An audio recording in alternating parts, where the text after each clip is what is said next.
Click the subscribe button, hit the bell icon to never miss another update. The Prophet Muhammad sent a letter to Bishop Abu Harith calling on the Christians of the city of Najran to embrace the religion of Islam. O my people, Muhammad calls me to Islam or to pay the tax, so what do you say? We will send him a delegation with you as its head, debating with him and exposing the falsity of his religion in front of his people. The Christian delegation of Najran headed to Medina, led by Abu Harith, al-Aqib, and Mohsin. These people from Najran will meet the Prophet, and the Prophet will answer them soon.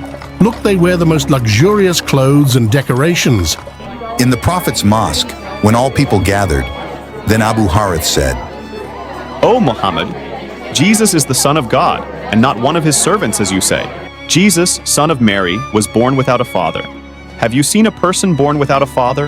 The Prophet, peace be upon him, answered him, Indeed, the likeness of Jesus before God is like that of Adam.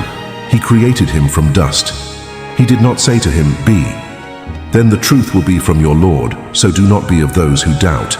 He thought to himself, how did I miss this? When the dialogue reached a dead end, the command of God Almighty was revealed to his prophet, asking him to do Mubahilah.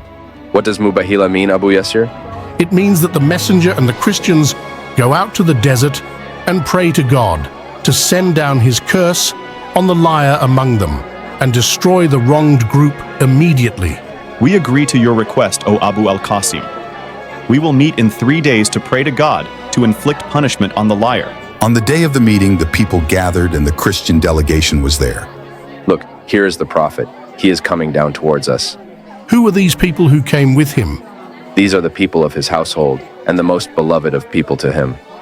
Muhammad brought his family, this Ali, his grandsons Hasan and Husayn, and his beloved daughter Fatima. Muhammad brought his family. They were the people dearest to his heart. What will the Prophet do now? They are coming. I see faces that if they asked God to remove a mountain from its place, he would remove it. By God, he kneeled just as the prophets kneeled for the sake of glory. So do not be negligent, lest you perish, and there will not remain a Christian on the face of the earth until the day of resurrection. He is truly a prophet. O Messenger of God, O Messenger of God, spare us the Mubahilah and leave us our debt, and we will give you the tax in return for that. O Abu Yasir, have you heard the verse? So whoever disputes with you about it after the knowledge that has come to you, say, Come, let us call together our sons and your sons, and our women and your women, and our souls and your souls. Be silent, then let us pray and place the curse of God upon the liars. Yes, I heard the verse from the messenger of God. It is a great honor for Ali bin Abi Talib to be referenced as soul of messenger of God, and it is a great status as witnessed by the Quran.